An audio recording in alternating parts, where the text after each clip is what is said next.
getting in to the dance. In the Flight B, Howard has pretty much wrapped things up to get the automatic bid. In the Henlopen South, it's Seaford, and the Henlopen North Dover has already wrapped up the flight or the Henlopen North title and the accompanying automatic berth in the state tournament. As a matter of fact, Dover has won 30 straight Henlopen North matchups.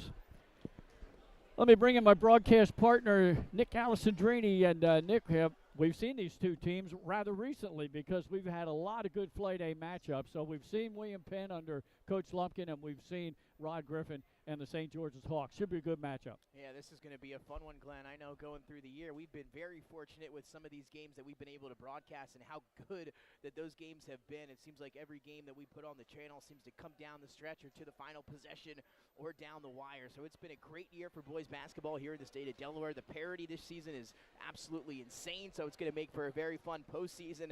And it seems like we get top 10 matchups every week. And like you said, this one's going to be a great one. Two teams in the top 6. Both like to get out and run a little bit. It'll be my first time seeing St. George's up in person and not the film that we've seen some of the games that you've been able to call. But it is going to be a great one here. One of these Middletown teams traveling up north to take on a scrappy William Penn squad. One of the good matchups should be down low because St. George's Hawks 6'7" small forward. They call him a small forward. That's Joshua Obiora.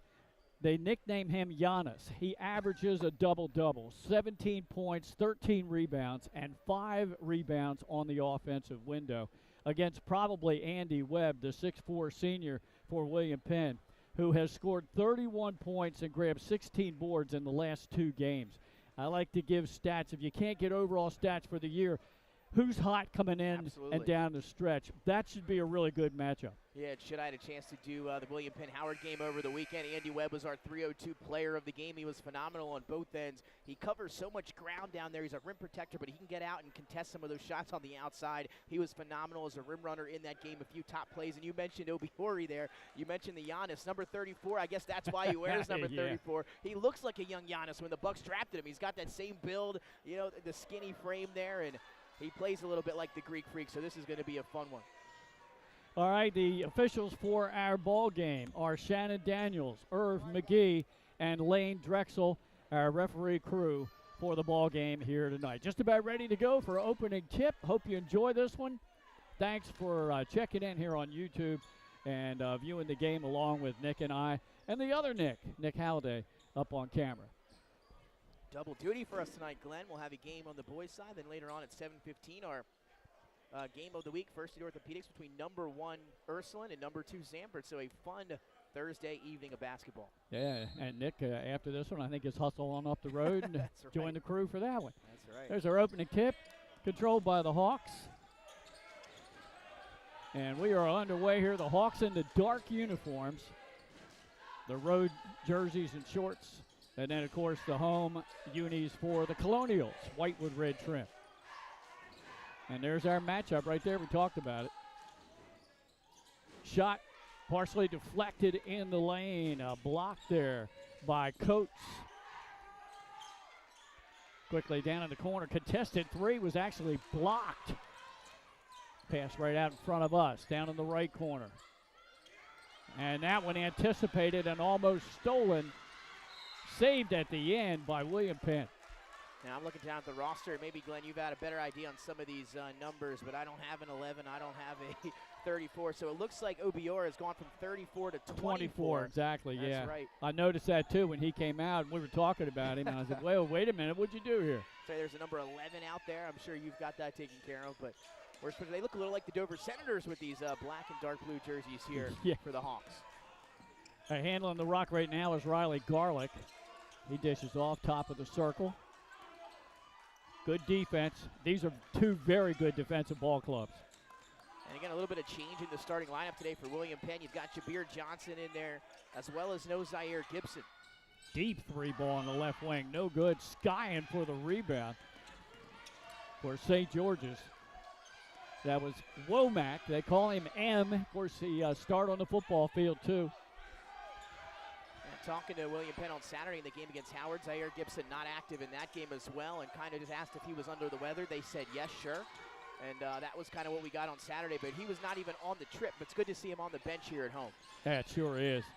Stop, pump, shot up off the rim, and the rebound to Colonials. No score yet, 6:20 to go opening quarter. Good pass down into the wing. Now Coates, dribble, penetration, kick out. Almost another steal there by Shane Davis. Coach Rod Griffin calls him Speedy D. Well, Speedy Claxton. Yeah. And you know what, Glenn, as well, there is also no Andy Webb on the floor today for William Penn. I don't see him either. That's right. That shot was blocked on the baseline out of bounds. It will stay with the Colonials. So the two senior guys that we're used to, they were inserted in the lineup a few weeks ago that brought that kind of senior leadership, Gibson and Andy Webb, both out of the lineup today, those two seniors. Oh, a good inbounds pass and an easy bucket there for number 20, Eben Jabir Johnson. And he's going to have to pick up those Andy Webb minutes. He's going to have to be that rim protector. He's going to have to crash the glass. He did a great job in limited minutes on Saturday against Howard. See if we can carry that over into today's matchup. Yeah, good rebounder, too. He will hit the window. Pass in midair, changed it up. Down low to Obiora, trying to get separation. Puts up a off-balance shot. No good. Colonials come away with it. Yeah, maybe a force down there. There he goes again, that time rejected by Giannis Obiora. Crossover dribble, pass right wing, and there's a traveling violation. So we played almost 3 minutes in the opening quarter. It's just 2-0. Yeah, that was a great job by Obiora there down the other side. Obiora to go straight up, hands straight up, no foul, and it shouldn't have been. Great job by the officials here just to contest that shot on the other end. But both teams a little bit sloppy to start, just trying to find that rhythm offensively. Yeah. Ramirez Velez. And then passing off to Elijah Coates. Those two handling the point guard duties. Either one, very capable. Baseline move, they're going to work it back out on top. Reset in the half court. And that pass off of the hands down in the deep left corner. You mentioned those two freshmen. You got Aaron Whitaker and Elijah Coates. They've been such a critical part of this team, especially offensively. They can both knock down some of those deep jump shots. So you got to keep them honest there on the perimeter. Womack handles the ball, guarded by Coates. Pass down inside, shot up, altered by Obiora, no good. And quickly coming out of there with it is Crawford. Coach Rod Griffin gives a lot of these kids nicknames, calls Crawford Meatball. Shot up and good. That's made by Ramirez Velez. And he was a starter early in the season when they didn't have Gibson and Webb early in the start of basketball. Now he's coming off the bench, but this last week with some of those guys back out of the lineup, he's been inserted back into the starting five. Quick 4-0 lead. Left corner, three-point shot. That is good.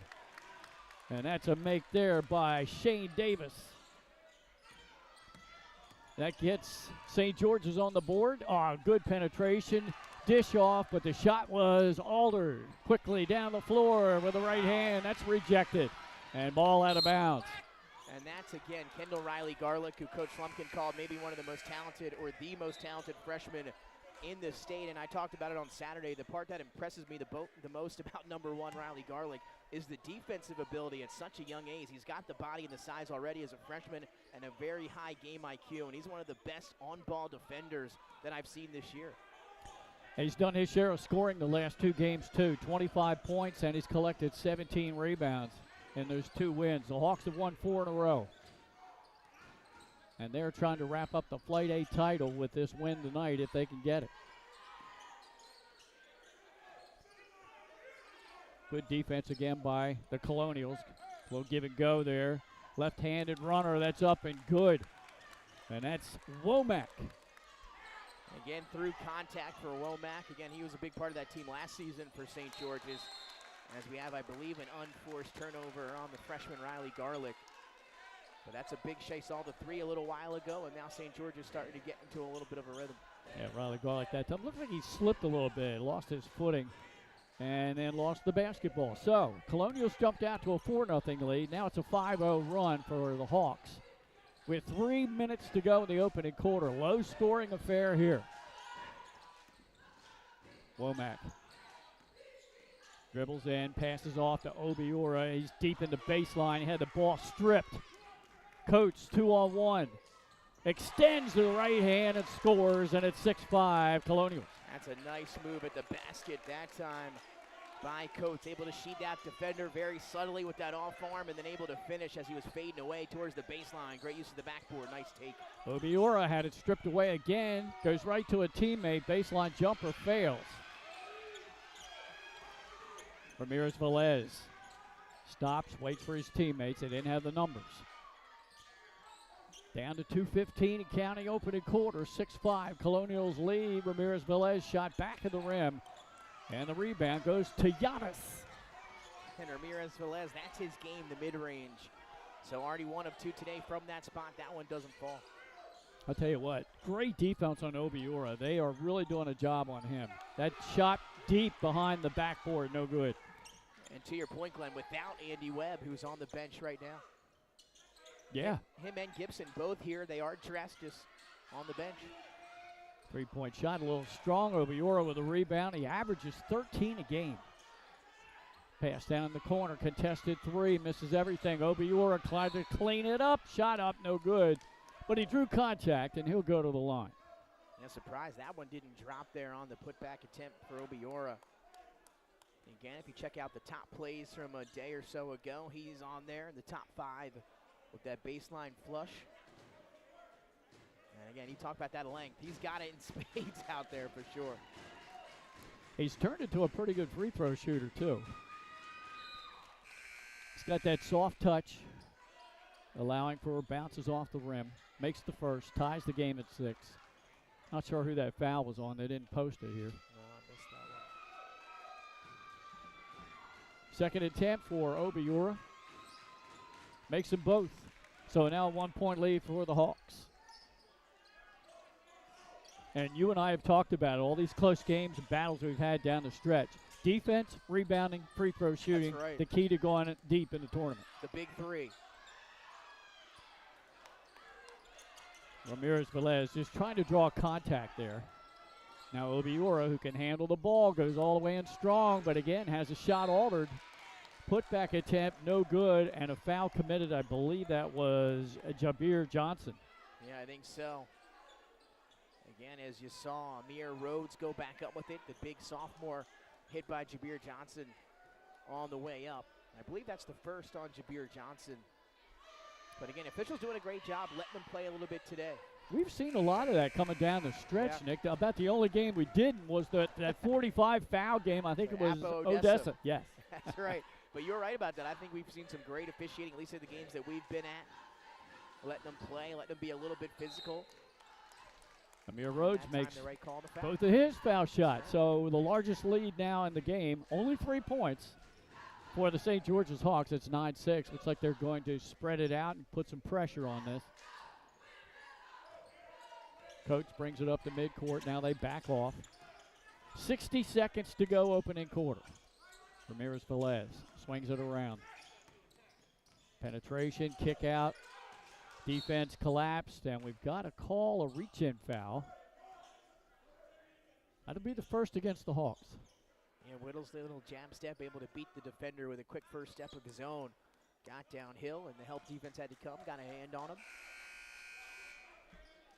That's actually the second team foul. So both teams have committed just 2 fouls here in this opening quarter. Well, here comes Zaire Gibson for the first time.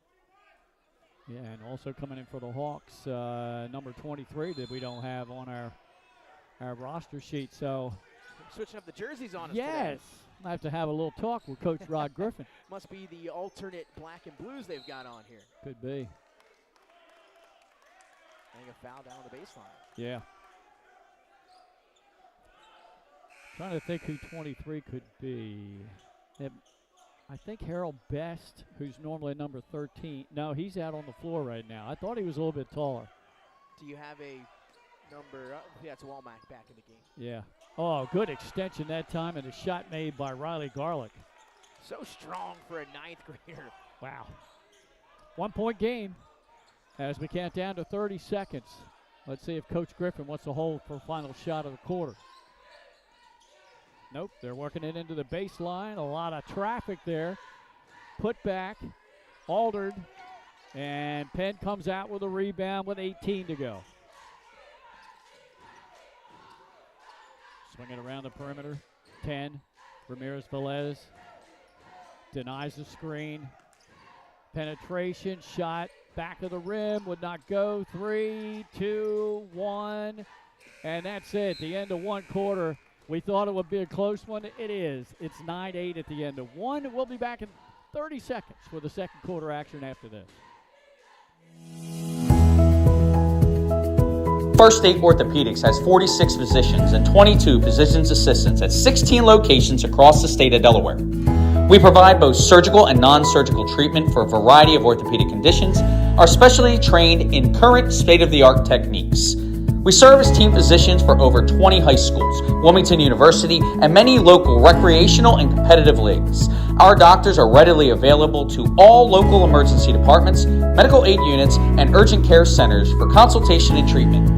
Give us a call today at 302-731-2888 or visit us online at firststateortho.com.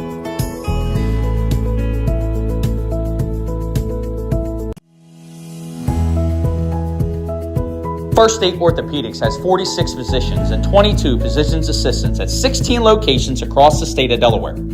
We provide both surgical and non-surgical treatment for a variety of orthopedic conditions, are specially trained in current state-of-the-art techniques. We serve as team physicians for... All right, back here to start the second quarter of action. Glenn Fraser alongside Nick Allison-Draney, Nick Halliday on camera.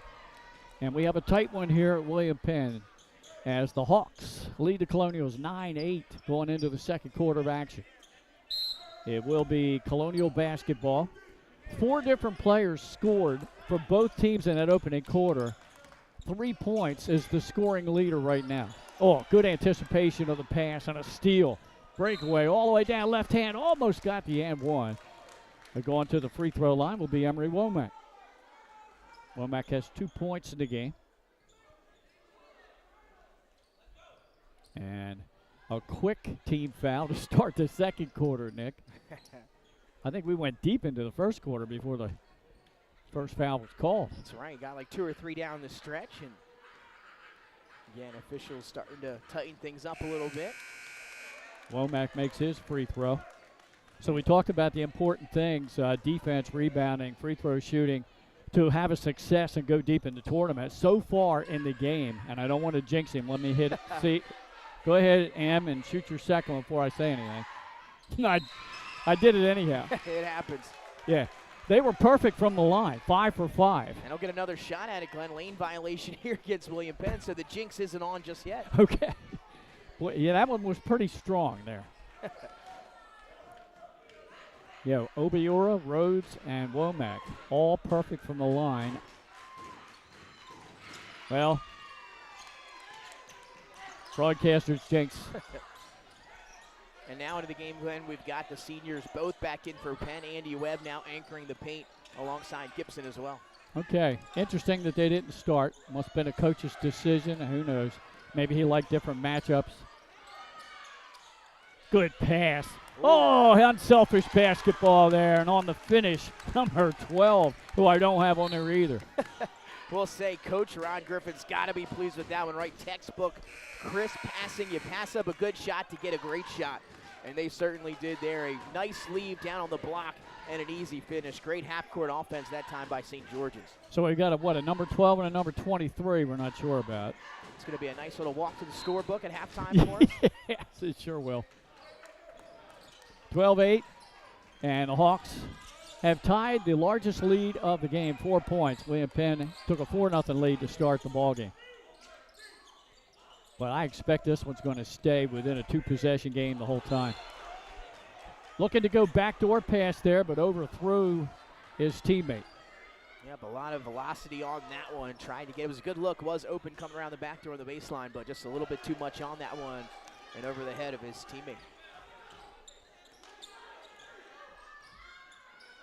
Jaden Reed walks it up the floor. Turn around, jump shot, good. Wow, what a shot by Womack. And now a 14-8 lead, largest lead of the game, and a timeout for Coach Lumpkin. We'll keep it right here, Nick. That's right, and you know William Penn, they can get right back into the game. It's only a 2-possession game, nothing crazy yet, but Coach Lumpkin has been very good with his timeouts here so far this year. They usually come out of these breaks with a lot of energy, you know, something good drawn up there on the board for Coach Lumpkin. But a nice start here for St. George's coming out here in the second quarter, doing a good job rebounding the basketball. We just saw that crisp couple passing there that led to the easy bucket underneath. But like you said, now we're seeing those seniors back in the game for William Penn, and we'll see how easy it is for them to get back into a rhythm of their own, you know, having been absent the last few games here for the Colonials. Yeah, so we'll if they see. can get it going. Yep. Here comes Gibson and Webb into the backcourt. Now the Hawks break from their huddle. Again, while we're on here, shout out to Bones Highland. Hopefully you're here to see where he goes next after being released by the Hawks there after that trade during the deadline. Again, he needs to be on some roster. Yeah. You know, no doubt about it. For sure, NBA talent. Hawks took the Knicks to overtime last night. Oh, Skyen for that rebound, making his presence known immediately. Gibson fighting for a second chance opportunity, and ball is out of bounds to the Colonials. How about that? You saw Gibson and Webb both get up above the trees there, above the Hawks, to try to create another opportunity for themselves. Well, I tell you, Webb really got up, playing above the rim. Whittlesley will throw it in. Nice inbounds pass, reverse, got it and one. It caught to the line, Andy Webb. Like we said, Glenn, he was our player of the game in that win over on Saturday. He had 16 points, numerous rebounds in that one. Was even able to knock down some shots, extending the range, and he is just such a factor on the boards. And able to go right back up with it. First free throw attempt for the Colonials, and it's good. So now a one-possession lead for the Hawks at 14-11. Full court pass, batted around, and we do have a foul underneath. Looked like number 4, Womack, hustled down there to try to get the pass. And they're going to say that was in the act of shooting, so he's going to go to the line. Yeah, I think that was the right call. Womack did a great job. It was a risky pass, throwing it full court to try to get it over top of Andy Webb, who is one of the best defenders there that I've seen so far this year. He hopped up, made a play on it, tipped it loose, and then Womack able to track it down, and it was the right call. As he was going up with it, Webb got him right through the arms. It was actually a heads-up play by Womack to quickly gather it and go straight up with it and draw the foul. A little Embiid-like down there.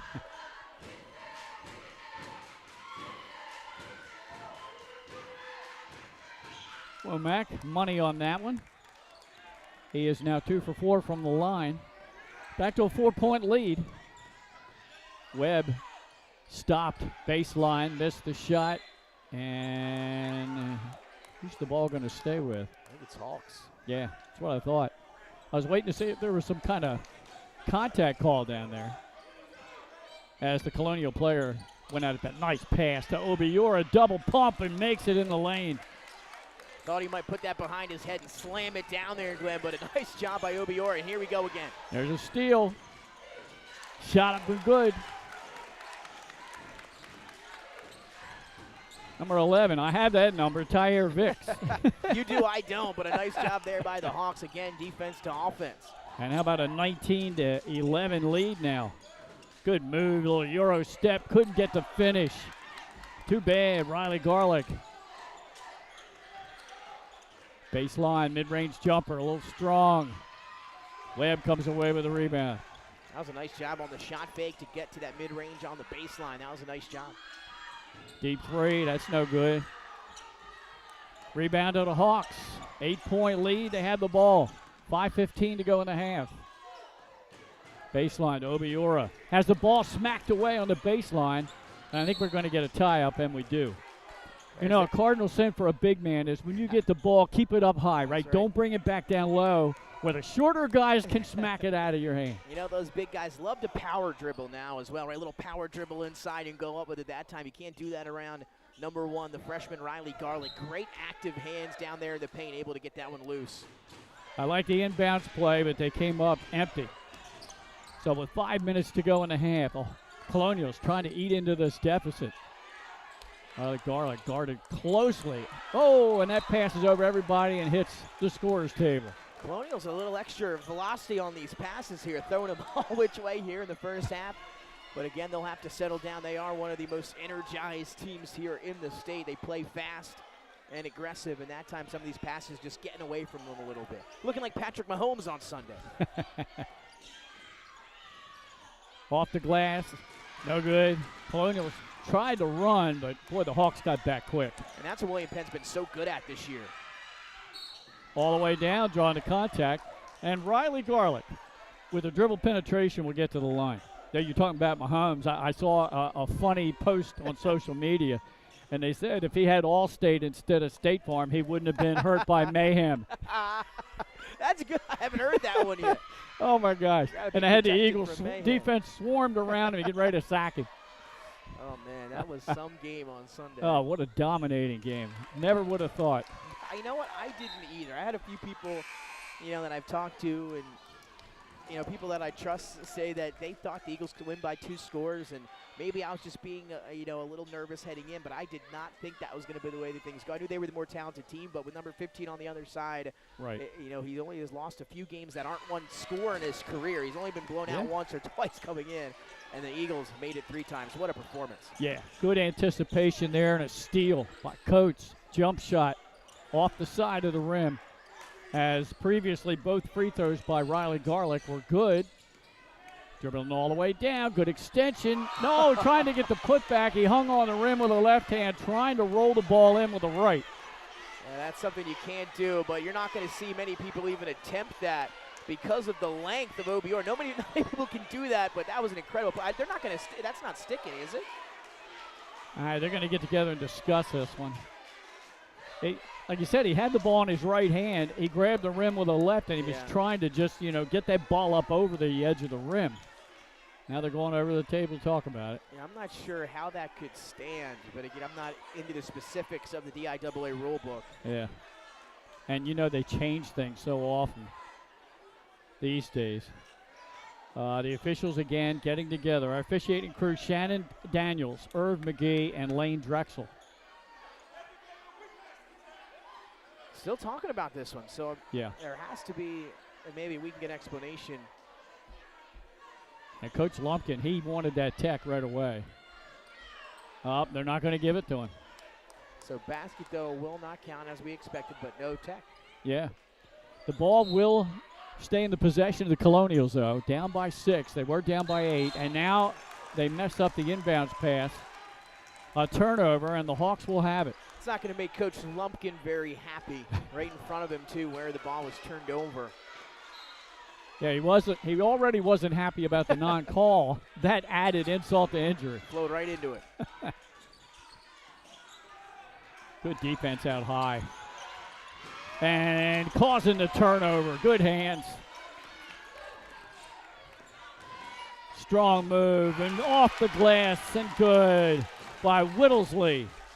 Whittlesley now been in that starting lineup the last few games because of the absence of Gibson and Webb as we have a timeout on the floor. Yeah, keep it right here. Go ahead. And that young Whittlesley, he's a really good player himself. His sister, a member of the Conrad State Championship team a few years back with the Collegians. And now he's making his presence felt here at William Penn, just a junior. And again, not a lot of seniors when you look on that roster. No. Up and down at William Penn, just 2.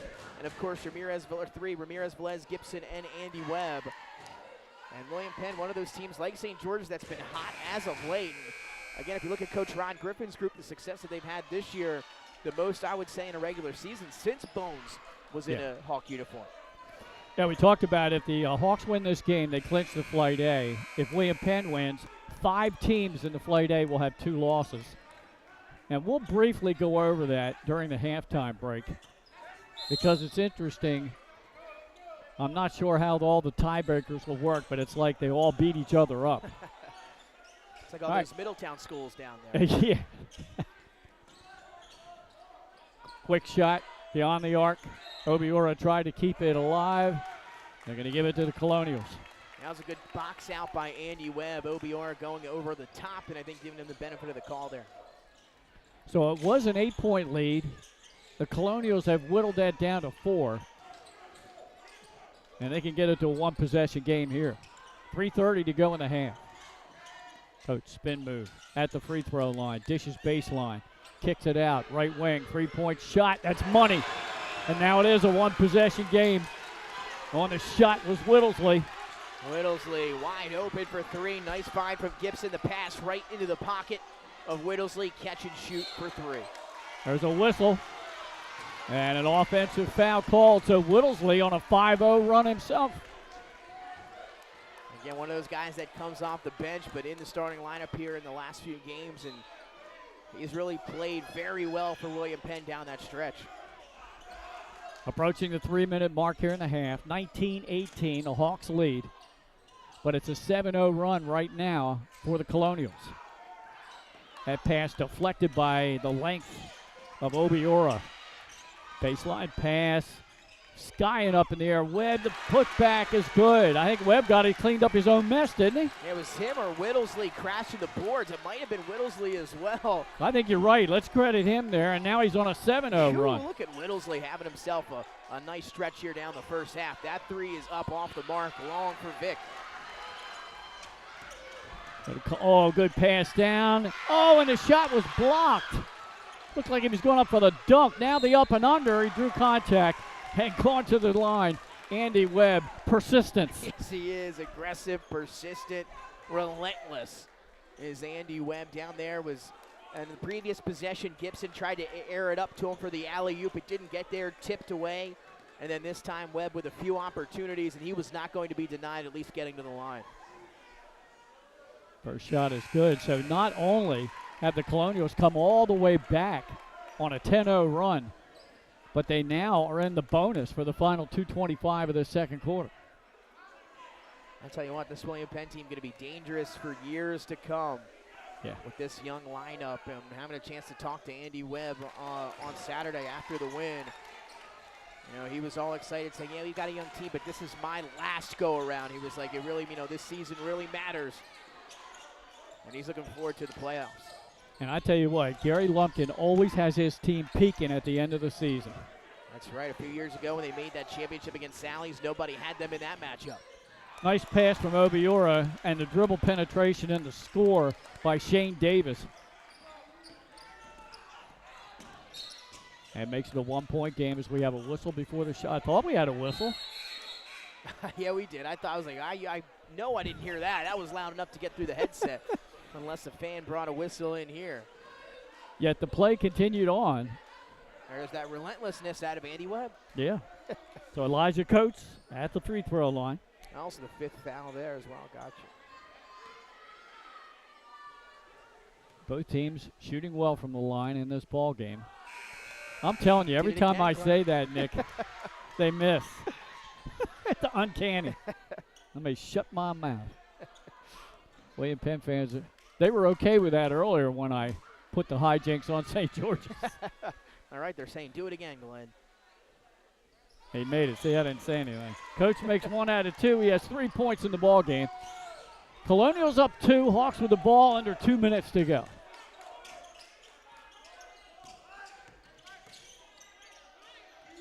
Almost losing that one in the corner, but they move it around the perimeter. Good, boy, coming out high with a really good defense. Now over in the corner, that three-pointer missed everything. Gathering the rebound, though, was Davis. Pass underneath to Obiora, blocked from behind. And we have a whistle down on the baseline. I think it's going to go against Webb. Over the top? I guess he got him with a reach in or some contact down the baseline. I believe that he called Webb on that one. Yeah, I think you're right. Only team foul number 3. Working it around. Baseline, mid-range jumper. That's good. And that time the bucket by Womack. He's having himself a nice first half. Yeah, 6 points in this quarter alone.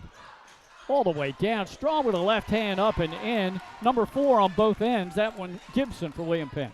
There he goes. And see if that gets him going a little bit. He's been struggling, since coming off the bench, missing some of these last couple games. It's kind of runner. It missed, and trying to go down quick is Coates. Oh, he had the shot blocked and rejected by Obiora. Battle for the loose ball. They want to go alley-oop, but it was a little bit too far. They lost the handle. It'll be Colonial basketball, and the pace is getting frenetic here. Yes, it is. They're picking up here a track meet in Newcastle, but what a block by Obiora on the other side. With a little emphasis There's something about it when you pin it up against the glass, Glenn. It looks a little bit more pretty, and that time a phenomenal block by Obiora. Got some subs coming in the game. Checking back in for Coach Lumpkin is Yabir Johnson. Coach Lumpkin having a word with Andy Webb there on the bench. Yeah. And it looks like Johnson's assignment is Obiora. Pass baseline. That's tipped away. It will remain with William Penn with about 34 seconds to go. And, man, they battled back here. They were down 19-11. They're on a 14-4 run. That's the thing about William Penn is that they can go on these runs so quickly with the speed and that defense that they play. Coates in a lane, no good. Johnson over the top, got the rebound. His putback a little too hard. Battle underneath, and ball will go to the Hawks. And talking to Coach Lumpkin again over the weekend, they really made an emphasis on those guys, those young backcourt guards, really crashing the boards and helping them out rebound. And we're seeing a little bit of that today with Riley Yarlick. St. George's will hold for the final shot of the half. Coach Griffin now telling his team what he wants them to do. We're down to 3, 2, 1. Floater. Good at the buzzer. That counts. And that was made by Shane Speedy Davis to end the half, all tied at 25. I'll tell you what, Glenn, not sure what to make of that first half specifically. It just was a game of runs like we usually see. No team really finding a consistency in any theme of the game so far. It's been some misses, teams getting out and running, not a lot of half-court offense, but we've seen a lot of defense. It's been physical, tough on the glass, and it's going to be a fun second half. It was a back-and-forth first half, and I have a feeling it's going to be a back-and-forth second half as well. We love it. We surely love it. So, once again, here's a little recap of the Flight A. St. George's wins this game tonight. They are the Flight A champs. They'll get the automatic berth from the Flight A in the state tournament. That has nothing to do with seeding. If William Penn wins, 5 teams will have 2 losses in the Flight A. St. George's would have losses to Odessa and William Penn. Odessa would have losses to Appo and William Penn. Middletown has losses to St. George's and Odessa. Appo has losses to Middletown and St. George's. And William Penn has lost to Appo and Middletown. So, have fun, Blue Hen Conference, going through these tiebreakers if William Penn wins this game here tonight. That's right, and have fun, Jason Winchell, going down in the bunker. Exactly. And good luck to him as well. All right, Glenn Fraser with Nick Alessandrini and Nick Halliday, and we will be back with second half action after these messages.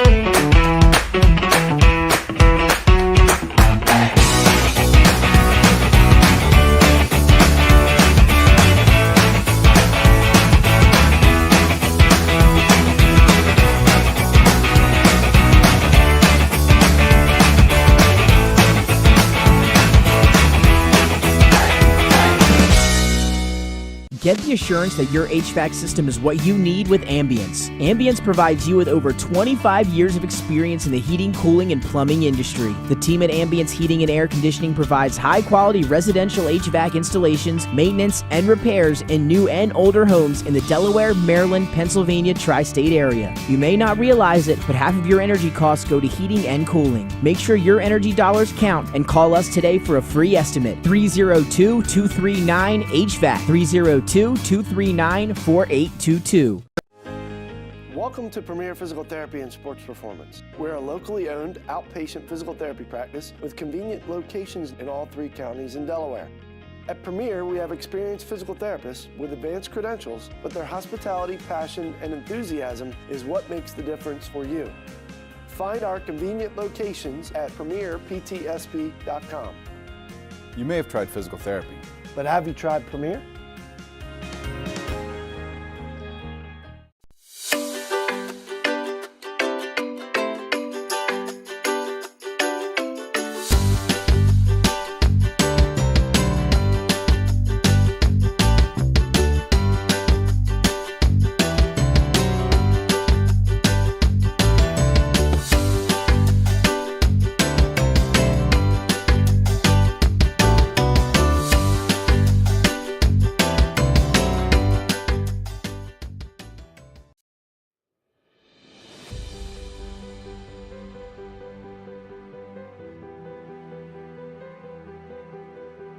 How you doing? My name's Mike Cassidy.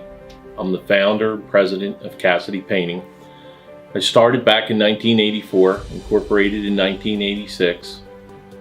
I never had the word no in my vocabulary. When someone called me to do a job, I always said yes, whether it was a struggle, whether it was 7 days a week, sun up to sundown, it didn't matter.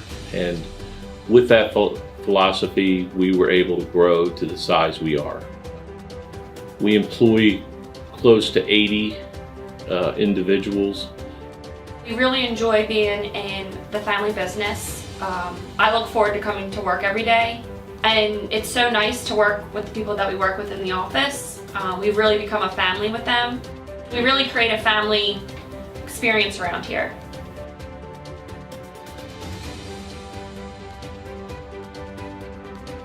And Cassidy Painting is a very diversified company. We don't say no to anything. We deal with everything from epoxy floors to painting buildings to spray foam insulation, spray fireproofing. If it deals with a coating, we can handle it. So when our customers call and they're under the gun and they know the need to get a job done, they know who to call because we perform. We've always been performed. We've never been replaced out of 37 years of business. For any of your painting needs, we can handle it.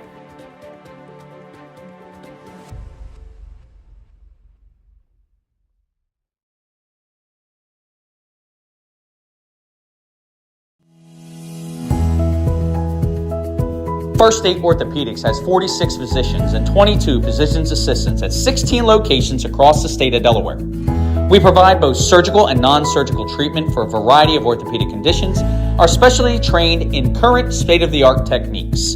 We serve as team physicians for over 20 high schools, Wilmington University, and many local recreational and competitive leagues. Our doctors are readily available to all local emergency departments, medical aid units, and urgent care centers for consultation and treatment. Give us a call today at 302-731-2888 or visit us online at firststateortho.com.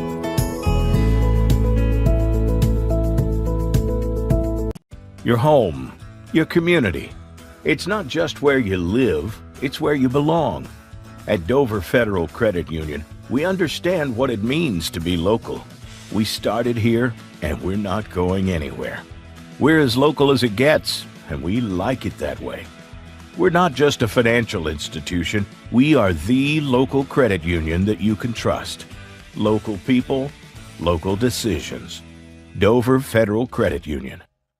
Hi, I'm Scott Kammerer from Solo Concepts. Today we're at Matt's Fish Camp in Fenwick Island, Delaware. Come check us out. Matt's Fish Camp features seafood classics, coastal comfort food, and chef-driven specials that pair perfectly with our large selection of craft ales, curated wine list, and camp cocktails. Matt's offers indoor and outdoor dining and is the perfect place to have dinner with your family, happy hour with friends, or enjoy lunch at the Raw Bar. Matt's Fish Camp in Fenwick Island, Delaware, open 7 days a week year-round. See you soon. Wraps, signs, banners, and promotional items that can help your business stand out from the rest. Looking for an excellent way to convey a professional image? Customized promotional products are the perfect way to target new customers, increase employee retention, and boost your brand awareness. Let the professionals at Cassidy Graphics bring your advertising ideas to life. Give them a call today at 302-326-2412. Again, that number is 302-326-2412. Again, Cassidy Graphics brings your advertising ideas to life.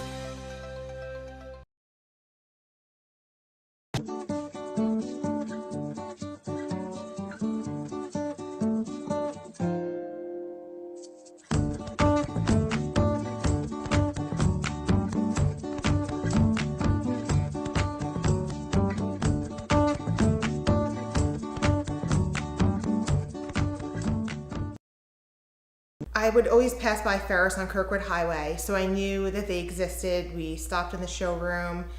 We just clicked, like from day one. They did a total kitchen renovation for us. Ferris was so organized. They were on top of everything from day one. Always here when they said they would be, always on time, kept to the schedule. The level of comfort speaking to everyone that works at Ferris, they were just super friendly, easy to talk to. It was like they were friends, not, people coming to work on our kitchen. The room is totally transformed from what it used to look like. To have all this seating now and the big table, the bench seats, it's great. I love coming home and just walking through the laundry room into the kitchen every day. It was just a great experience. We love Ferris. Hi, I'm Scott Kammerer from Solo Concepts. Today we're at Fish On in the Villages of 5 Points. Come check us out. Fish On is committed to serving beautiful, simple coastal cuisine in a cool atmosphere with a happening bar, spacious dining room, and outside patio. Popular dishes include the seafood stew and fresh oysters from the raw bar. Fish On's recently renovated event room and is the perfect spot for your next event. Fish On in Lewis in the Villages of 5 Points, open 7 days a week, best happy hour around. See you soon. Hi, I'm Scott Kammerer, president of Sodell Concepts, the best restaurant group in the state, and we're back here at William Penn High School, just about ready to start the second half of action. Glenn Frazier alongside Nick Alessandrini, and just walking right in front of us is the athletic director and football coach for St. George's, John Wilson, who won Coach of the Year for Class 3A at the Diffka Banquet this year. Let's take a look at our individual scoring in the first half, as we did have some number changes, so we got it right now. Crawford scored 2 for St. George's, 8 points for Emery Womack, 7 points for Shane Davis, 4 for Joshua Obiora. Pretty much good job by William Penn keeping him in check. Leading the way for the Colonials, 7 points for Whittlesley, 5 points off the bench for Webb, and 3 points for Coates, 4 points for Riley Garlick. Scoring's really spread out. Yeah, and that's what William Penn can do. I mean, everybody on the team has the capability to score the basketball. And it seems like the whole team up and down for both teams are just so athletic here in this game. It's been a fun watch for sure. And, just coming to our attention here, we haven't seen Aaron Whitaker in this game, another freshman here for William Penn. So the last 3 or 4 games, there's been 1 or 2 guys that have just been out of the lineup for different things that we're unaware of. And it seems like today that's going to be the freshman Whitaker, who was in that game against Odessa, our 302 player That's right. of the game. Yeah. So a lot of talent here that's been in and out of the lineup for William Penn. And we'll see if they can keep things rolling here against a very good St. George's. It's going to be a fun second half. Yeah. So a big run, of 11-0 run, and then a 14-4 run late in the second quarter for the Colonials to grab the lead, and then tied right at the buzzer. Oh, good anticipation of the pass, and a slam going the other direction for Speedy Davis. Wow. He got the steal, and boy, he lives up to his moniker. He is Speedy. Quickly going the other direction. Turnaround, jump shot, side of the rim, rebound, weak side. Oh, good pass in the lane to Obiora, and he lost the handle on the way up for the slam. But the other way, they get a block. And boy, we were starting out this half on fire, Nick. Wow, 33 seconds in, and I thought we were going to have 2 highlight plays. We have the top 10 play nominee, going and finish that one on the other side there for Davis, and then Obiora was looking for a top play of the year as he came running down the lane. Looked like he was clear for a liftoff, but a good job by William Penn to get a hand on it and contest that one. All right, Colonials haven't gotten a shot off yet in this half. And there's again anticipation and a steal by Davis, and then he turns it over. He got a little sped up too much himself. St. George is coming out with a lot of energy here, and it looks like running, I believe, a 2-3 zone. 3-point shot, no good.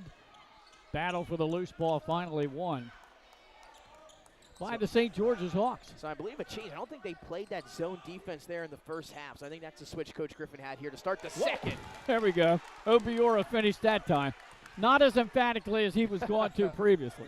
I'll tell you what, he's a highlight reel for sure. And you said Giannis, that's exactly what I'm seeing.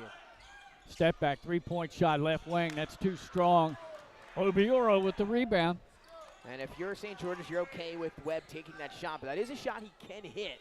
And as you can see from the confidence from him taking it, but St. George's will live with that.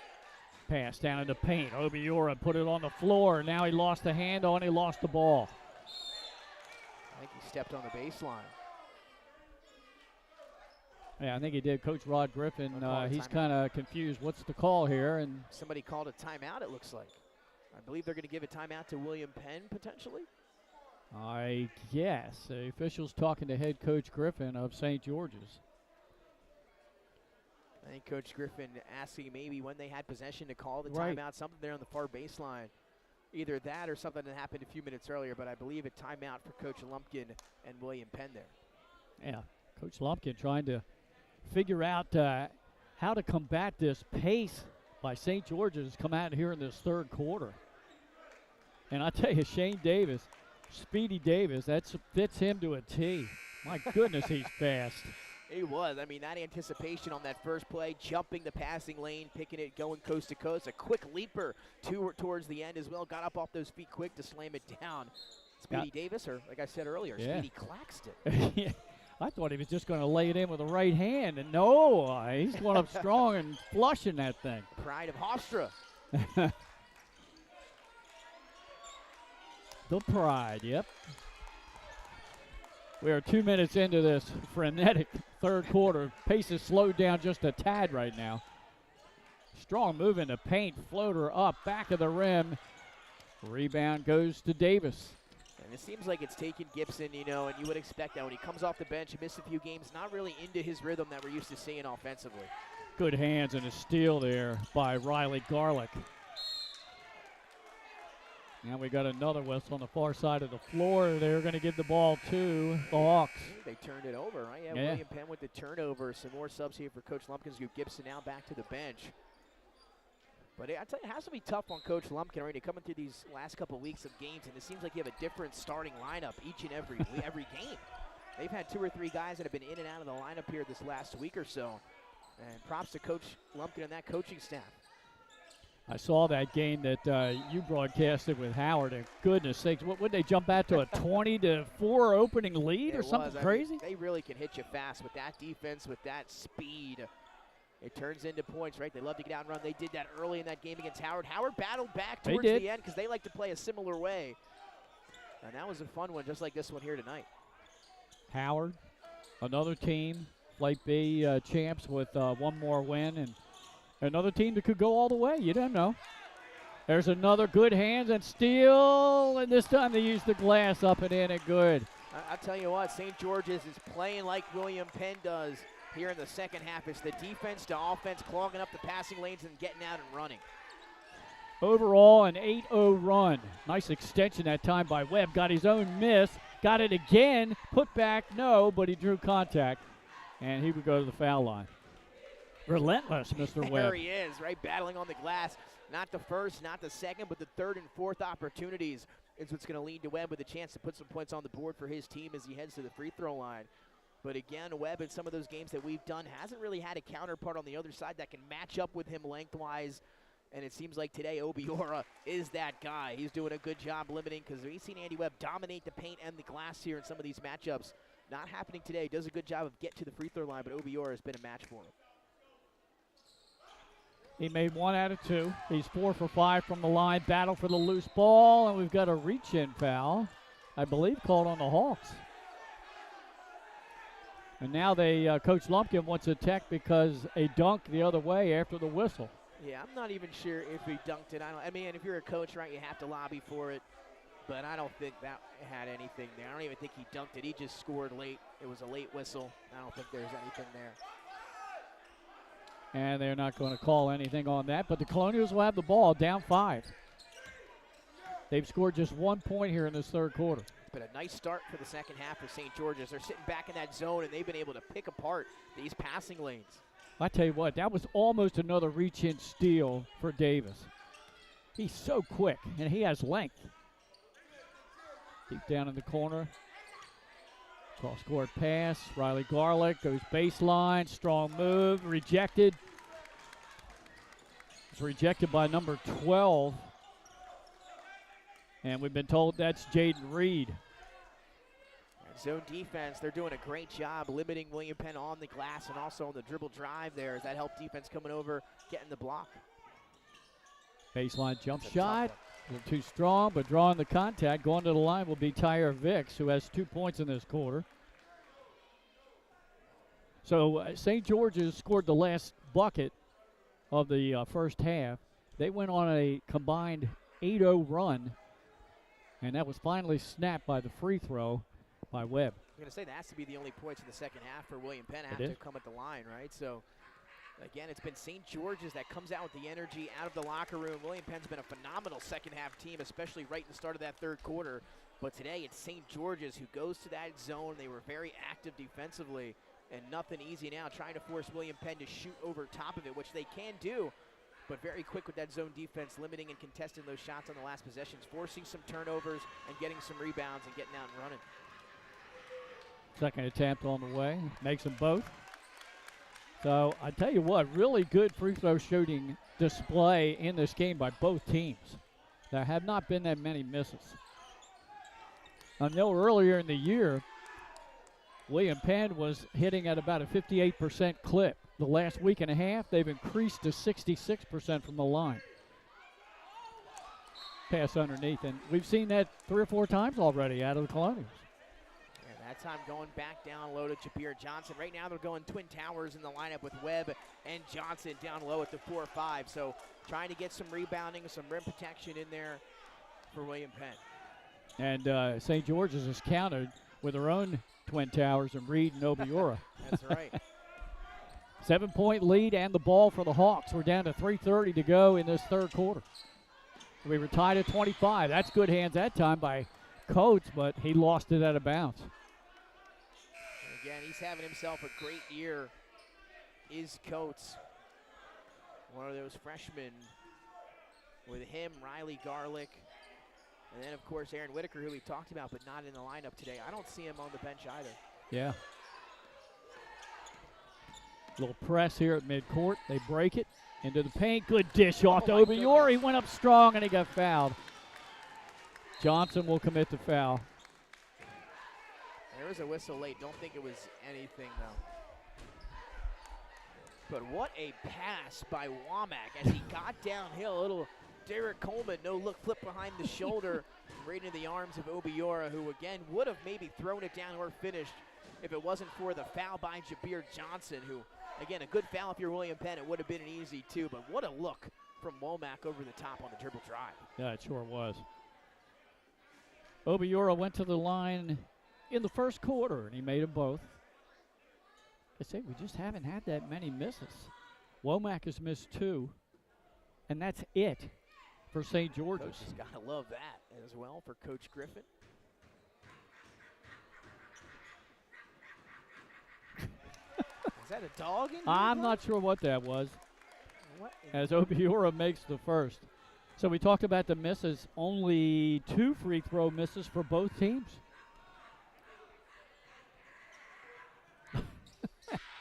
Well, now make that 3 for the Hawks. So they're up 34-26. It worked, I guess. We have a young lady over by the scores table that's doing a great job helping out her high school. Oh, slipping on the floor. And unfortunately for William Penn, traveling violation, but Coach just lost his footing. Maybe they need to wipe that spot. I was going to say, are we going to get a towel? It doesn't look like it. No. It looks like they're unfazed by that, as if it was just, hey, it happened. Oh, well, we'll move on. But usually, yeah, you get something, especially after the body hits after. You usually have to get that cleaned up. Oh, Obiora tried to find Reed underneath, and he just led him a little bit too far. Body's hitting the deck here. A lot of contact. I tell you what, we have an eclectic mix of sneakers and footwear out there on the floor. Our expert, Nick Alessandrini, and we're going to get him to go through that in the break between the third and the fourth quarter. Something to look forward to, folks. Here. I had a chance to talk with Andy Webb about his shoe selection. Oh, there we go, Glenn. Got the towel out there. There we go, yeah. I got to talk to him about his KD4 selection. That's his favorite shoe. I said, I got a couple of those at home, Andy. So we're seeing a bunch of different Durants out there today, different numbers over the years. See, you don't have to wait. You're getting it now because we got the towel break. That's right. Yeah, we got a little bit of break in the action. And it looks like we've got some, are those Lamella? No, those are Nike. I think the John Morants over there. You got to love it. He's an announcer, he's a producer, and he is an aficionado of footwear. That's right. Got some Kobe's out there as well, Glenn. What a difference. Okay. Oh, great defense by the Hawks, and they forced the turnover. That's been the difference so far in this game is the defense from St. George's. Especially here in this third quarter. Obiora double-teamed. Now he takes it to the rack, and he's hammered. and got a block. I guess it was all ball, no contact. I think it was. I don't know how physically that happened, but it looked like it was all ball. Webb able to jump backwards, not hit him with the body, use that extension to get a hand on just the ball. A heck of a defensive play by Andy Webb. Deep in the left corner, three-point shot is good, and it's a double-digit lead for the Hawks. That made by Womack, his 11th point of the game. And both of these teams have been red hot in their last 10 games. William Penn's last loss, I believe, Middletown a week or two ago. So they're reeling off some wins, both teams, as of late. That's going to change for somebody today. Look at that defense by Womack. Johnson has it down deep, guarded by Obiora. Now they go back out on top and reset. William Penn, a very strong three-point shooting team. I don't think they've hit a three today. Three-point shot. Coach, there you go. There's the reverse tie box by the announcer. There you go. How about that one?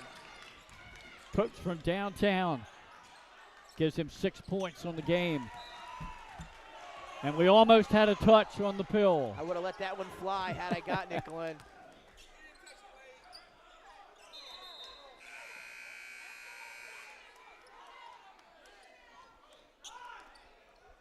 So just an 8-point advantage now for the Hawks after that three-point shot by Coates. That's a big three. Again, we talked about they haven't hit one yet, and a team that has that capability.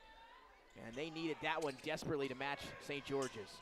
Good pay inside. The tip is up and good by Reed. How about that inbound play? They come on a line down the half court, and they get him right on a V-line to the basket in motion. Great job on the putback as well to not get called for goaltending. Turnaround jump shot misses. Johnson got the rebound, the putback, and one. He'll go to the line. St. George's not sure where the foul came from, but what a job by Jabir Johnson through contact, a strong rebound, and then able to finish right back up and off the glass. And now back-to-back potential three-point possessions here for William Penn on the offensive side after the three by Coates. So a big free throw coming up for Jabir Johnson as William Penn trying to inch closer, but again, St. George's has been good answering all game long, especially here in the second half. High arcing free throw shot is good. And what was an 11-point lead whittled down to 7. Almost a steal. I tell you what, when Obiora gets the ball, oh, good pass underneath. Was that Reed again? No, that was on the finish. That was number 32, Rhodes. Wide open, great pass, great finish. Over in the right corner, three-pointer. That's good. Falling to the deck. And a make for Gibson. Right in front of the bench. That's got the cheerleaders and the William Penn crowd right back into it. Another good pass underneath. Got the defenders in the air, but his shot hit the rim. Pass up down the floor. Riley Garlick, good. So strong for a freshman through contact, up and in. And again, no whistle on the other side. There's a timeout by Coach Rod Griffin because an 11-point lead. Nick is down to 4. What a comeback by the Colonials. That's right. It was only a matter of time before they went on that run that we talked about. It was St. George's opening up the half with a run of their own, and then William Penn, again, putting that defense together a little bit here down the stretch of the third quarter and able to get it done.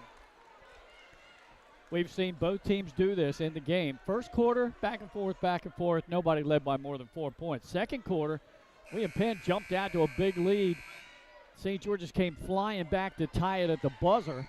And this quarter, the reverse. St. George's came out of the locker room on fire, turned up the defensive pressure, and they went up by 11. And now Penn coming back. Couple of long-range shots and good defense. And that's what we mentioned, right? No threes in the first half. This was a team that we saw come out here at home in the big win over St. Elizabeth's. So we know weeks ago, back when that was a big-time matchup, when they were just starting to get hot, they hit 8 threes in the first half, I believe, of that game. This team can hit the three ball almost all over the starting 5 or whatever 5 guys they have on the floor. Not the case today. St. George's has been playing fantastic defense this entire ball game. But now a few threes starting to get rattled off for William Penn. It was the Coach 3 followed by the Gibson 3 in the corner.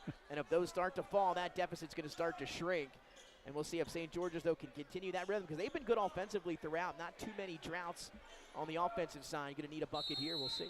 Nick, a lot of subbing for both teams in and out. I'm going to tell you one player I think's played almost the whole game is Obiora. I think if I'm Coach Rod Griffin, I'd be telling him the same thing. Whoa. Airmailed that pass just to the right of Nick Allison-Drina. You know, we've had, I think, more airmails today than we had in recent weeks. We're getting some Some passes all head on a swivel today here courtside. All right, Coach, what do you do here? You're down by 4. You want to hold for the last shot here? I'm holding for the last shot. I'm going to dribble, drive, and kick it out. Again, if they're in that zone, which they are, there's going to be an open shooter. Well, they almost took the 3. Good pass inside to Johnson, but his shot was altered by Obiora. And now 10. Obiora gets the pass, a little hop step in the lane. It won't go. Battle for the rebound, 4 seconds. And we've got a whistle and a foul with less than 3 seconds to go in the quarter. St. George is battling on the boards. And only a few seconds left. If you're William Penn, knock that ball away or get it up, let the clock run out. But St. George is relentless on the glass, and now a chance to add more points. Again, they have been 110% this whole game. The hustle hasn't stopped for the Hawks. Obiora had 4 points at the half. He has 7 at the moment. Averages 17 a game. Give him 8 now. I think he's already hit his season average for rebounding at 13. He's been all over the glass. Makes this. William Penn's going to have to go the length in just 2.5 seconds. Missed, but I think we got a lane violation or a timeout. I believe against St. George's. Lane violation. William Penn, excuse me. I was going to get another shot here for the Hawks. All right, so Obiora gets another opportunity at their second free throw with his team up by 5. Make it 6. Costly lane violation. At midcourt, just inside. Shot on the way, misses on the right. We've played 3 quarters. We were tied at the half. The Hawks will take a 6-point lead into the final quarter. Nick and I will be back right after this.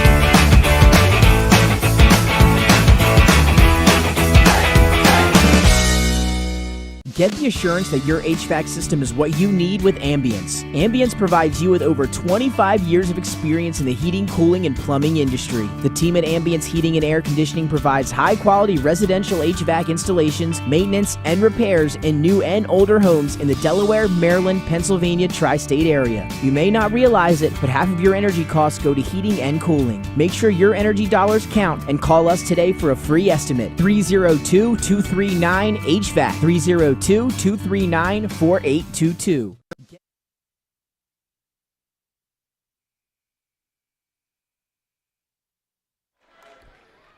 Glenn Fraser alongside Nick Alessandrini. 4th quarter coming up in this Flight A battle. As we've already told you numerous times, what's on the line? The Flight A title. Should St. George's win this game, they will be the Flight A champs. But if the Colonials can pull this out, it'll be a 5-way tie for first in the Flight A.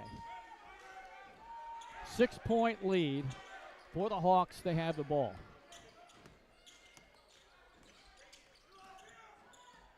Davis double teamed. Right back to Womack. They're just going to be patient here, working around the perimeter against his zone. Womack was trying to go inside. Now they put Obiora in the high post. With Rhodes down in the block. Everything up around the perimeter. Now a strong move. Left-handed runner came in and out, getting his own miss, Womack, and then taken away from him, and then stolen back by Obiora. And he was fouled. Gibson having a word with the officials. He wanted a bump once he had possession. Instead, it's Riley Garlick called for the foul after the loose ball and the steal from St. George's. So not a shooting foul. They'll inbound here under the basket. But again, the defense able to force another turnover. Exactly. Oh, good grab by Shane Davis. Now Womack, they swing it around the perimeter again. They're being very patient right now in the half-court set starting this final quarter. Swing it around down to the corner. Davis, good bounce pass. But again, good defense quickly as Riley Garlick got on the ball. And he forced a turnover, and we've got, what, a reaching foul on who? I believe St. George's. They're probably going to get, I would imagine, Vicks after the steal. But you know what? I think they called that on Riley Garlick, Nick. Oh, wow. Wow. He looked a little upset about that. Yeah, that's a tough one. Yeah. So we played 1 minute here in this final quarter, and the Hawks still with the ball up 6. They're doubling the ball. They're gambling here on this. And now we've got a timeout by Coach Rod Griffin. He wants to talk things over. That's a good timeout. Yeah. So they're gambling. The Colonials are out around the perimeter because they see this kind of like a stall tactic in a way, trying to eat some minutes off the clock. Smart by Rod Griffin. Yeah, I mean, when you have a defense like that, they're good at every level defensively, and now you're going to start trapping out here on the perimeter, trying to see if you can make these ball handlers for St. George's make a play, because, you know, Womack's good with the ball in his hands. They've got some guys that can handle the basketball, but again, I'm not sure who the true point guard is of this St. George's Hawks team, and maybe if you're William Penn and you've got some of these great all-ball defenders, trap out in the perimeter, see if you can force some turnovers, force an errant pass. We've seen it happen a few times there on the last one, a little bit of a bailout there on the foul call on Riley Garlick. But again, it was the St. George's defense when they switched to that zone there in the second half that really got them going in that third quarter, gave them that run and now into the lead. And now see if William Penn can use their defense here to come back in the fourth quarter. While we have a moment, we'll give a shout-out to the latest members of our 1,000-point club this season.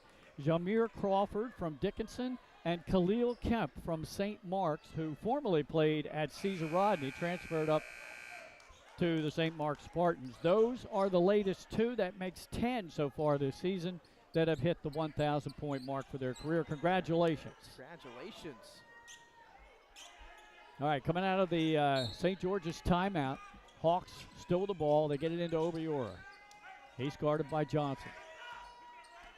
Now Crawford. Oh, good move, but he couldn't get that one to go down, and Johnson with the rebound. Quickly down the floor, Riley Garlick. And you see the defense. They're out on the perimeter now. Coach Griffin's probably told them no open looks from behind the arc. Johnson kicks it out. It's going to be a backcourt violation. And again, that's just what we've seen a lot of today out of both teams, but especially William Penn on some of these errant passes. They've been going cross-court or trying to go cross-court on a lot of them. And again, St. George is into that zone, and somebody in William Penn has to try to drive or work the high post and kind of get into the middle of this zone here and make a play and become a playmaker. Whittlesley comes in for Johnson for Coach Lumpkin. And he saved that one. No, but good save by Obiora. Little pump fake, shot up, no good, but a foul will be called, and going to the line will be Rhodes. It was a heads-up play by Whittlesley falling out of bounds, but he had 3 teammates around him as well as Obiora, so he didn't really have to go off the leg. I like the heads-up move there by Whittlesley to try to go off of the defender in Obiora and get it out of bounds. But he had some teammates right under the basket that instead of throwing it off of Obiora could have got it to one of those guys. Whittlesley was hot in that second quarter. He scored 7 points. Matter of fact, he went on a personal 7-0 run. That's right. He did not play much at all in the third quarter. He's in there now. We have another timeout. We'll keep it right here. It's a 7-point lead now for the Hawks with 6 minutes to go. So we told you about the 1,000-point club. Coming up, we have a lot of activity on 302 Sports Plus for you this week. The wrestling duels, I'm not sure. I know we're going to have the Saturday event live from Smyrna. That'll be the semis and the finals. I'm not sure about the first round if Benny Mitchell was going to do a match or not.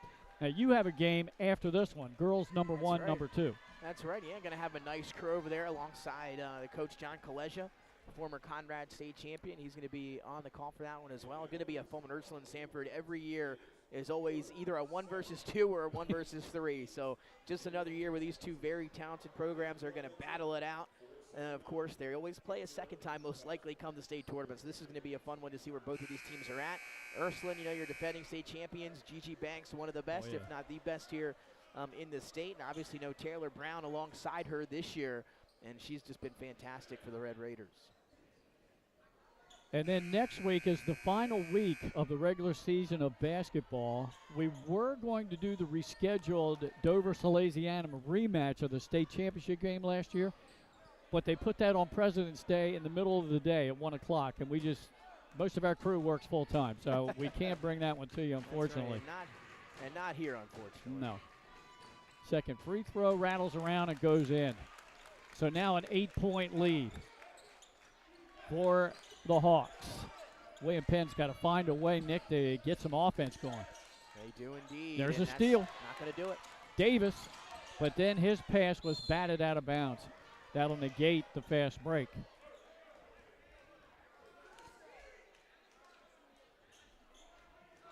So just under 6 minutes to go. 8-point advantage, St. George's. Pass inbounds to Obiora. Has him stripped from behind. Good hands by the Colonials. Now, again, they need some solid and quality possessions. Riley Garlick up and under. No good. Obiora rebound. It's not, as you mentioned, just not a lot of clean looks for William Penn in the half court. Again, a team that likes to get out and run and haven't been able to do too much of that. Props to St. George's and the way they've run their offense. We haven't seen a lot of Webb in the game tonight either. He's on the bench right now. Good pass inside, and we've got a whistle and a foul. Obiora will go to the line. Yeah, I think that was indeed a foul on Jabir Johnson. As Obiora going back to the free throw line. He's done a good job of getting there tonight. He has 9 points in the game. That ties Shane Davis for the team lead. I don't think anybody's in double digits in scoring. Whittlesey had 7 in the first half. Their first free throw is good. Now that gives Obiora 10. Yeah, Whittlesey scored 7 to lead the team. The Colonials in the first half has not scored in the second half. Did not play hardly at all in the third quarter.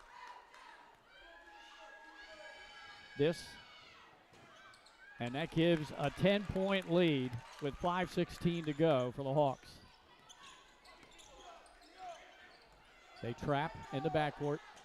All the way down, floater in the lane, back of the rim, no good. Rebound put back. Johnson went back in the game, and he will go to the line.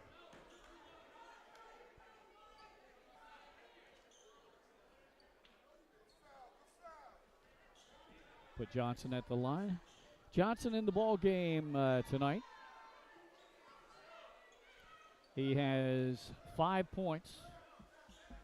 It's his second trip to the free throw line and his first miss. But we haven't had a lot of misses from the line for both teams. And you like to see that for these two coming down the stretch. Both primed for the state tournament, that's for sure. Johnson missed them both. Oh, all the way down by himself, and an easy bunny down there by Crawford.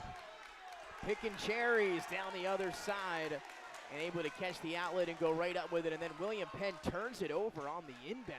Yeah. Another unforced error. Some mental mistakes here for the Colonials in this one. Now a 12-point lead, largest lead of the game. We were tied at 25 at the half. And losing his footing down this end. One of the Hawk players, we've got a reach-in foul. Committed, I believe, by Speedy Davis.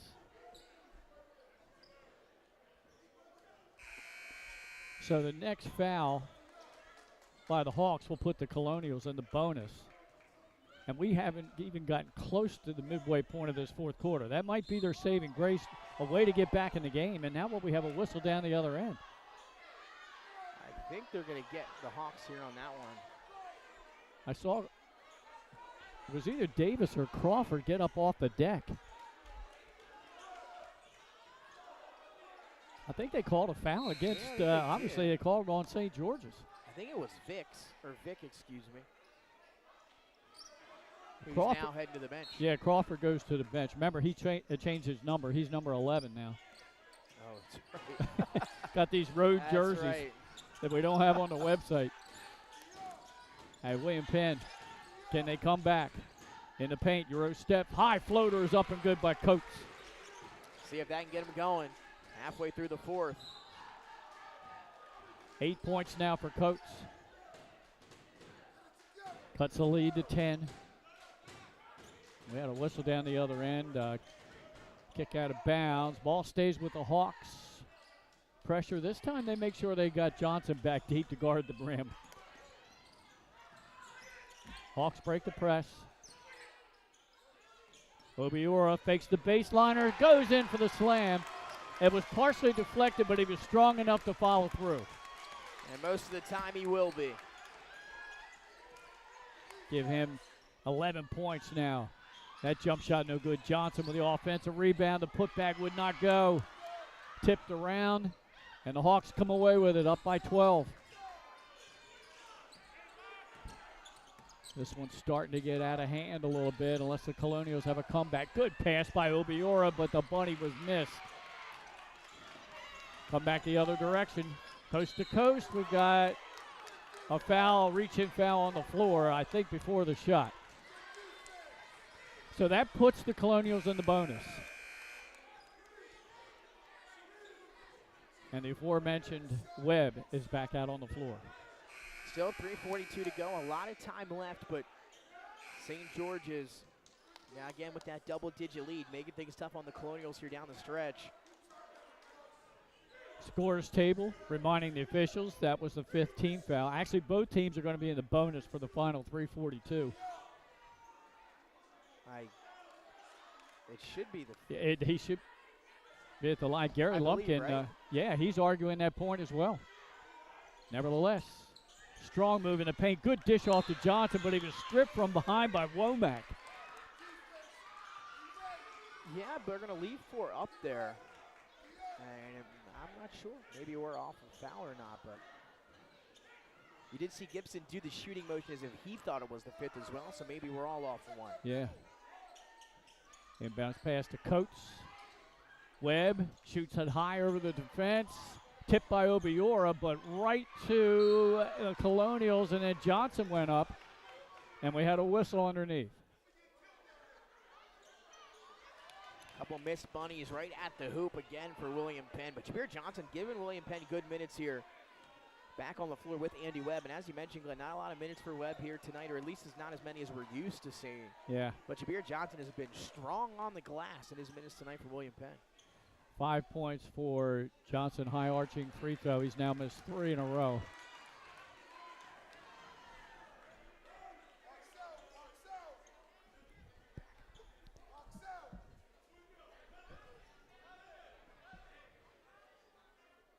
Waiting the second free throw attempt. And again, here's your opportunity to cut into the deficit at the line with the clock stopped. That's right. And again, these are critical free throws for the Colonials now down the stretch. Johnson's second attempt, that one bit strong. He got in there and followed his miss, but he couldn't get it. Coming out of there, Davis.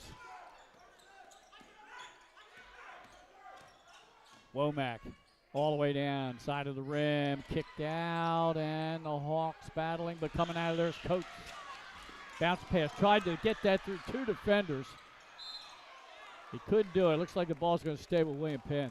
That was a tough pass. That was a small window. And again, when you watch William Penn play, you usually don't see a game in which they get out-hustled. They're usually always the team that's out-hustling their opponent. But St. George's today has gotten the ball a little bit quicker. They've been showing that energy since tip-off, especially to start the second half. Throw it into Johnson. There's a miss. Obiora with yet another rebound as he cleans the glass. 3 minutes to go in this one. Hawks trying to send a message to the rest of the state. They want to win that Flight A title and get that automatic berth. Womack's jump shot inside the arc. Missed. Webb with a rebound. After William Penn, you got to score. Yeah, they're running out of time. Webb, strong move with the right hand, emphatically, and it's a 10-point deficit. I haven't done many games where Andy Webb hasn't had a slam. Well, there's one for him today, and now back to 10-point deficit. See if they can get back in this. Just inside the arc, jump shot is good, far side of the floor. Let's see who that was. Okay, that was Crawford. It's a nice shot there to answer. 6 points for him. Good bounce pass underneath. And the shot up and good by Johnson. So they've cut that, what was a 12-point lead down to 8 with 2 minutes to go. Let's see what Coach Lumpkin can dial up here. Defensively, they're going to have to gamble. Yeah, that's right. They're going to have to trap. We saw them do a little bit of that here in the fourth quarter. Got to trap, got to force some turnovers without fouling. That's going to be the key here down the stretch. 2:04 on the clock and a double-digit lead. Again, both teams struggling. I believe not struggling, but haven't taken that many threes in the ball game. I think 2 made for William Penn and maybe 2 made for St. George's along those lines. But William are going to have to find ways to score the basketball. And St. George's has been great protecting the rim and the inside of that paint here, making those shots really tough to make, very contesting everything down there. So we'll see maybe if William Penn can stretch it out, try to knock down some deeper shots. They're down 10 with 2 minutes to play. Start to think about time to think about the player of the game, and if it's anybody into double figures yet, Glenn? well, Obiora has 13, so he's had a monster second half. 9 points here in the second half, and he is 5 for 6 from the free throw line. He would be your early candidate. Great defensive game by Davis too. He has 9 points right now. Has created a lot of havoc with his hands and his speed. So those would be the 2 front runners, I would think. 11 points for Womack as well, and he's also, really he's been active defensively. I think so, yeah. He's been really had some fantastic passes as well. Yeah. So 3 solid candidates here for the team that's in the lead right now by 10. Pressure on the inbounds pass. They get it in and quickly double, and, I thought that was close to hitting the line, but it didn't. Wow, how did that ended up working out for him?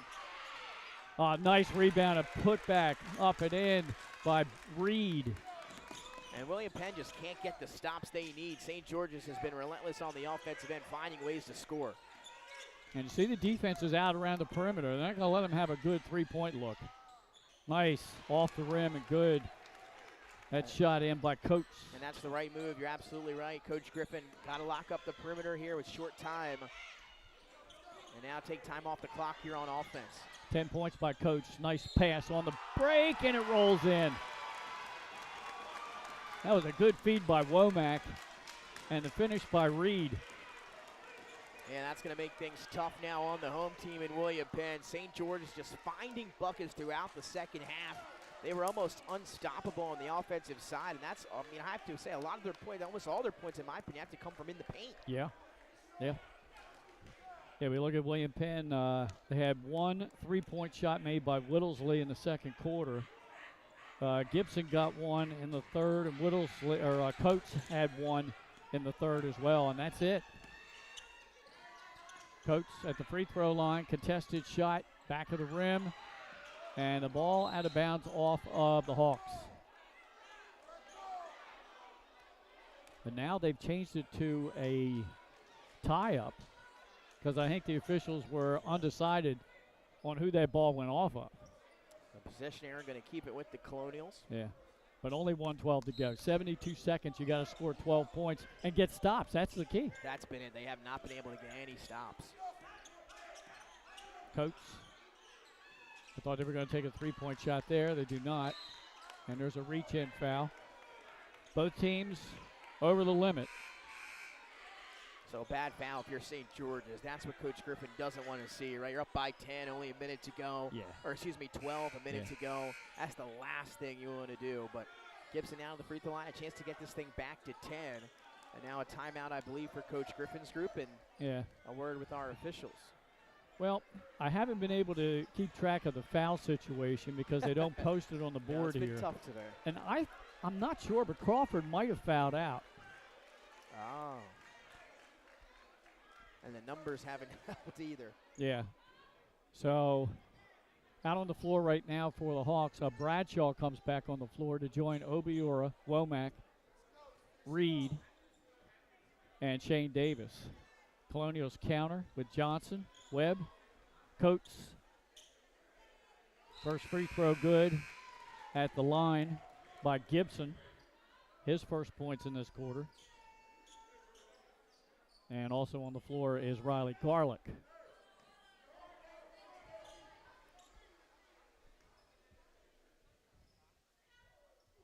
Second free throw, rims out. Obiora gets the rebound.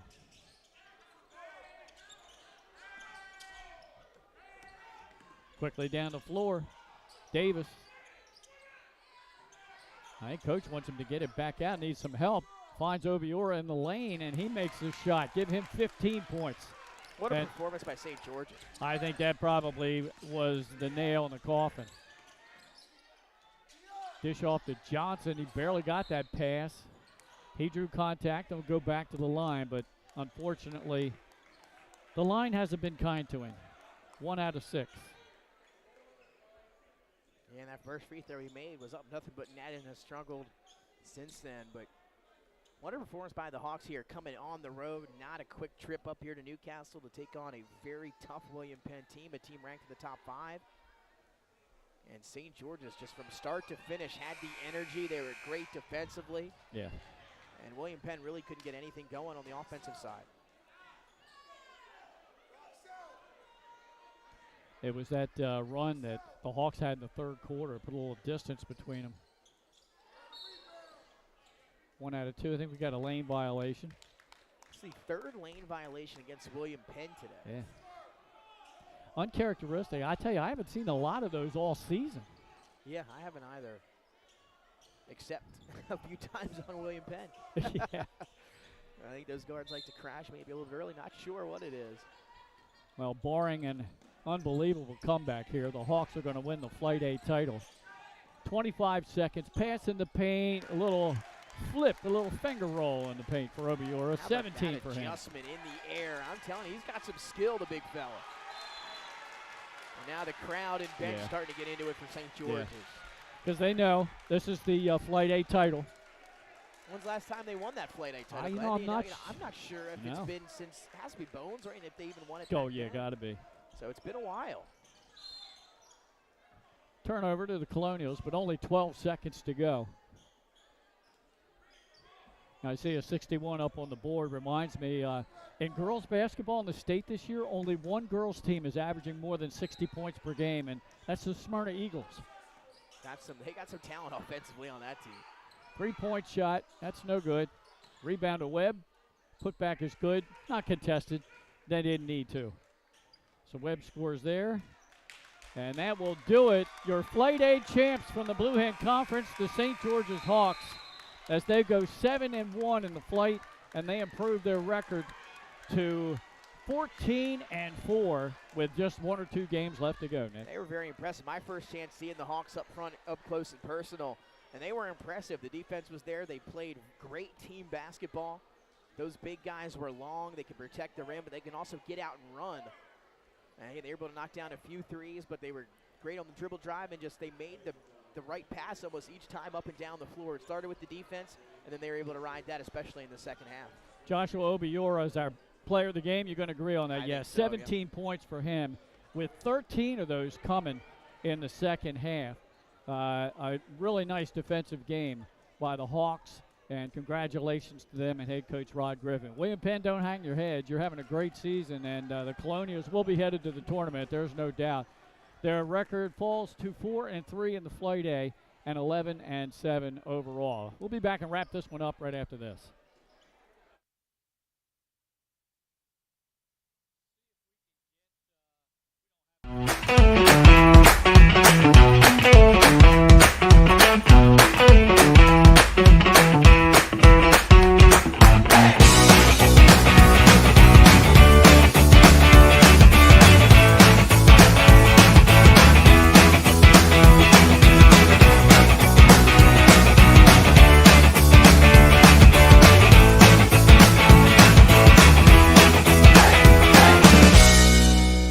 Get the assurance that your HVAC system is what you need with Ambience. Ambience provides you with over 25 years of experience in the heating, cooling, and plumbing industry. The team at Ambience Heating and Air Conditioning provides high-quality residential HVAC installations, maintenance, and repairs in new and older homes in the Delaware, Maryland, Pennsylvania tri-state area. You may not realize it, but half of your energy costs go to heating and cooling. Make sure your energy dollars count and call us today for a free estimate. 302-239-HVAC. 302-239-4822.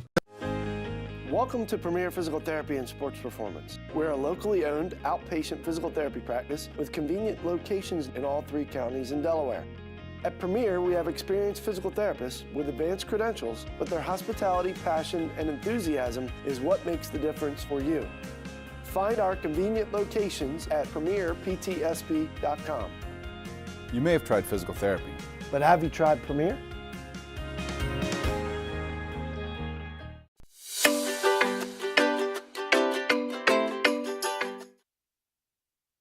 back here courtside post-game, and we have the head coach with us of the Victoria St. George's Hawks, Rod Griffin. And, Coach, first, congratulations on winning the Flight A title. I tell you what, the Flight A is tough, so it took a lot for you guys to pull this one out. Thank you, Glenn. Flight A is absolutely loaded. I say probably 5 or 6 teams in the top 10 in the state are from Flight A. Heck of an environment here at William Penn, always is, tough crowd. But today we came ready to play, and we had some good results. I know it's always a team effort when you get a win like this, but there's a few kids that just kind of stood out a little bit to me. I know you call him Speedy Davis, and we saw why, man. He's got quick hands, and he can get down the floor in a flash. And then he emphatically flushed that one on the steal. He had a great game. Womack, great hands by him, defense, awesome passes. Obiora, 13 points in the second half. He cleans the glass off. You should call him Windex instead of Giannis. Talk to us about your team, and what was the difference coming out in the second half? Well, we told them in the locker room, basically it's 0-0, and all we got to do is play defense. And that third quarter, I thought we turned up the defense. We changed up a couple of things coming out, made an adjustment on the defensive end, and they took a little while to realize what we were doing. And by that time, I think we had our foot on the gas. And the guys you mentioned, Joshua Obiera, Shane Davis, Emery Romack, all played great games. And I told them out, look, how are you going to be remembered, senior class? And this was a long time coming, put a lot of work in, and I'm extremely proud of my team and my coaching staff and my school for what we have accomplished this Flight A championship. Nick, you got anything to add, brother? I know you can't hear me. Just want to say, Coach, it was a pleasure to see you guys for the first time tonight. Congrats on the victory. And what do you think the key is maybe going forward? You talked about the defense here coming into the second half. What do you think, in your opinion, is the key now to get things together and go on a postseason run? Well, I think as long as we take care of the basketball, ball security, play great defense, talk, communicate on the court, Absolutely. Those are the keys that I always – look, it takes no talent to talk. So that's what I tell the team. And I absolutely think if we just keep playing well, one game at a time, we don't look at the next schedule. The most important team, the best team is the next team that we're playing, period. And as long as we keep doing our thing on the offensive glass, defensive glass, play defense, and use our height advantage on the inside, I think we should be okay. I'm telling you, it's hard to out-energize that William Penn team, especially here at home, and you guys did that today. Hey, thank you very much, Nick. Always a pleasure talking to you, sir. Hope to see you again down the road. Congratulations on winning the Flight A. What do you know when the last time was St. George's won the Flight A? 2019 when Bones Holland was a senior. That's what we were probably figuring there. All right.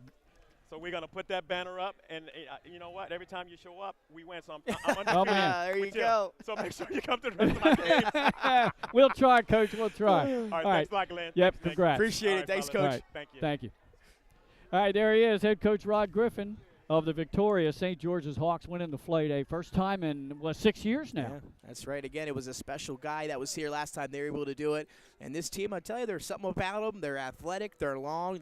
As Coach mentioned, the energy was there the whole game. Going to be a fun team to watch in a couple weeks. All right, well, we need to get you out of here so you can go to that girls' game. Our thanks to Nick Halliday on camera, Nick Alessandrini, my broadcast partner, and our thanks to both coaches, Gary Lumpkin, Rod Griffin, and the AD here at Matt Sable at William Penn High School. For everybody, final score, once again, St. George's Tech 61, William Penn 49.